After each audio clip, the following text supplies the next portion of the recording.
이교리 도망. 그날 삭부리가 한씨와 마주 앉아서 이교리 살릴 계획을 서로 이야기하는데 한씨 말이 야, 이교리가 화를 당할 길이 두 가지가 있다. 하나는 사약, 하나는 장하. 곤장으로 매를 맞는 그 자리에 물고 사람의 죽음을 완곡하게 이르는 말. 또 혹은 처참을 당할지도 모르지. 그렇지만 배소에서 죽거나 서울로 압상되어 와서 죽거나 두 가지는 틀림없을 것이니까 이것을 구할 작정이면 역시 두 가지 방법을 차려야 한다. 그렇죠. 그러니까 오늘부터라도 정원 소식을 잘 탐지합시다. 상감인지 땡감인지 어느 때 그 소위 전교라는 것을 내릴지도 모르니까요. 그래 탐지해가지고 사약이거든 사면령 영마보다 빨리 가는 말을 타고 도사 앞질러 가서 살짝 빼돌리고 앞상이거든 오는 길목에 동무 한 10여 명 묻었다가 집어칩시다. 그려. 삭부리는 말을 할 때 몸과 손을 가만히 두지 아니하고 말을 타고 할 때는 몸을 말 탄 것 같이 까닥거리고 집어칩시다 할 때는 손으로 물건을 잡아채는 신용을 낸다. 한씨는 이것이 구경스러운 듯이 또는 귀여운 듯이 빙그레 웃으며 삭부리를 바라보았다. 삭부리는 자기의 꾀가 한씨 비위에 맞았나 보다 생각하며 좋아하면서 사람을 보고 왜 그렇게 웃으시오? 내 얼굴에 검정이가 묻었소? 그리하여 또 자기가 이를 요량하는 법이 경선하다, 경솔하게 앞질러가는 성질이 있다. 아니한 것을 보이려고 일이 작고 크고 시작하기 전에 아무쪼록 주밀하다, 허술한 구석이 없고 세밀하다 생각하여야 하지 않겠습니까? 빼돌리거나 집어치거나 간에 그 당자가 말을 듣지 아니하면 어찌하나요? 한씨는 자기가 먼저 생각한 걸 자랑하듯이 그러기에 내가 말하지 않더냐. 사람이 죽을 지경에 살려준다는 것을 실탈리는 만무하지요만 그래도 그렇지 아니하니까 일이 나기 전에 내가 한번 거제를 갔다 오리다. 당자가 의향이 있으면 좋고 그렇지 아니하면 거제 구경 간 셈만 잡고 그만두죠. 이리하여 삭부리는 한씨 허락을 맡아가지고 수일 동안 준비한 뒤 곧 거제 길을 떠났다. 이때 이교리는 거제 배소에 도착한 지 벌써 2, 3, 4이라 처음 서울서 떠날 때는 개나리 꽃잎도 돋기 전이었는데 남방으로 내려올수록 일기가 점점 더 온화하여 거제에 도착한 즉 진달래가 만발이더니 지금은 녹음이 우거지고 이른 매미의 찌르르 소리가 여기저기서 들리게 되었다. 다행히 부사가 까다롭지 아니한 사람이라서 이교리는 요식으로 군색도 당하지 아니하고 또 초하루 보름에 점고 명부에 일일이 점을 찍어가며 사람의 수를 조사함. 외에는 별로 간섭도 받지 아니하여 귀양살이로는 편하다면 편하나 일철일백리 머나먼 길에 서울 소식이 막히고 또 자기 앞에 오는 위험이 예측하기도 어려운 까닭에 때때로 궁금 답답하여 긴 한숨을 짓는 것은 면치 못할 일이었다. 어느 날 저녁 때 이교리는 집안에 들어 앉았기가 갑갑하던지 바닷가에 나가서 거닐며 바람을 쏘이더니 주인집 아이가 찾아 나와서 서울서 손님이 왔다고 한다.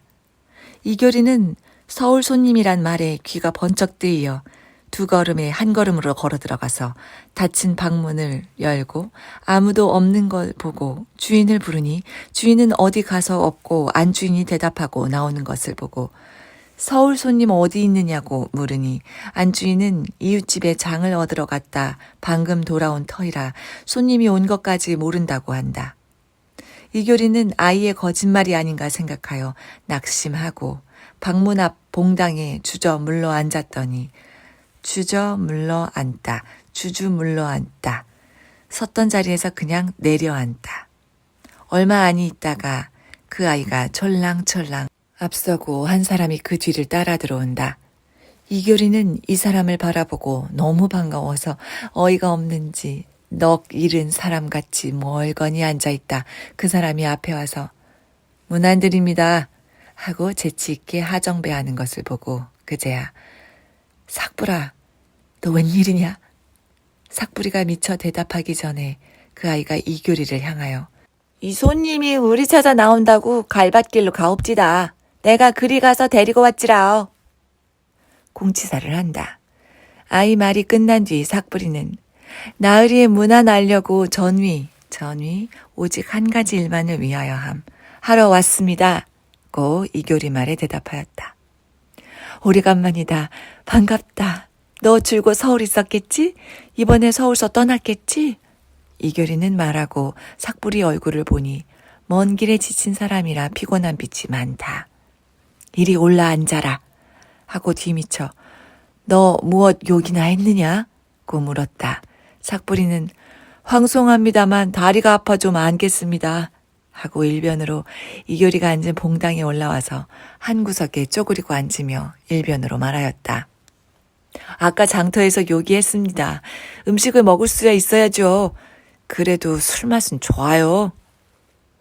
이교리는 술맛 좋다는 말에 웃으면서 네가 제법 술맛을 알도록 술을 먹을 줄 알던가? 하고 나서 서울서 언제 떠났니? 하고 물었다. 소인이 한 보름 전에 서울서 떠났습니다. 떠날 때 댁 문안은 알고 왔습니다. 다 안녕들 하십니다. 고 삭부리의 전하는 안부를 듣고 이교리는 고개를 끄덕이며 저녁밥이나 먹은 뒤에 서울 이야기 좀 자세히 듣자. 고 말하고 천천히 몸을 일어 방으로 들어갔다. 이교리가 거처하는 방은 단칸이라도 칸사리가 넉넉하여 과히 좁지 아니하고 뒷뜰창과 앞뜰창을 함께 열어놓으면 바람이 잘 통하여 과히 덥지 아니하였다.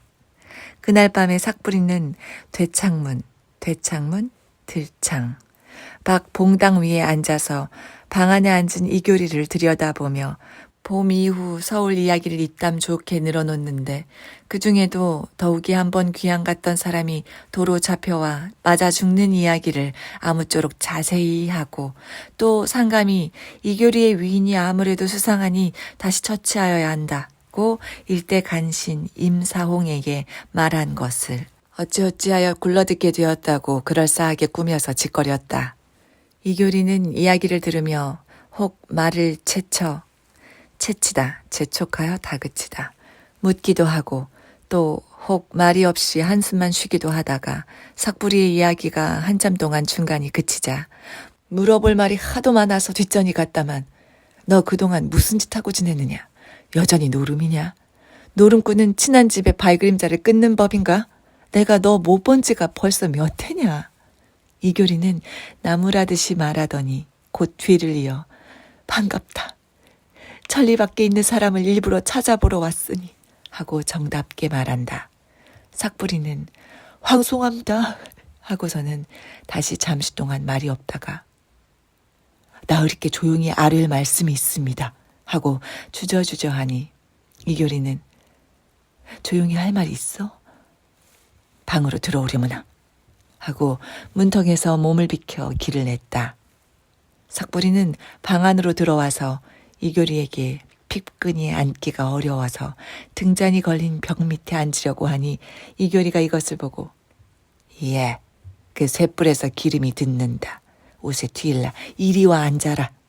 하며 삭부리가 이교리에게 가까이 와서 모를 꺾다 몸을 약간 옆으로 향하다 앉았다.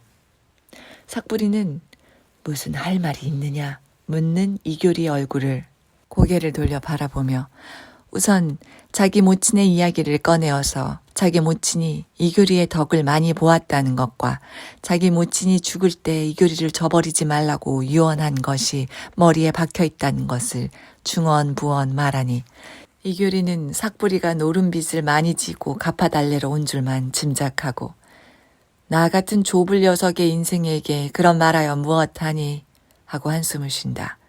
삭부리는 그 말에 뒤를 대어 그 때문에 소인이 천열이 길을 전유하러 왔소이다 말하고 나서 그 다음에 한치봉의 도당에 든 이야기와 한치봉에게 신임받은 이야기와 또 한치봉을 조른 이야기를 이교리 눈치를 보아가며 쏟아놓고 말하고 나중에 나으리 의향이 어떠십니까?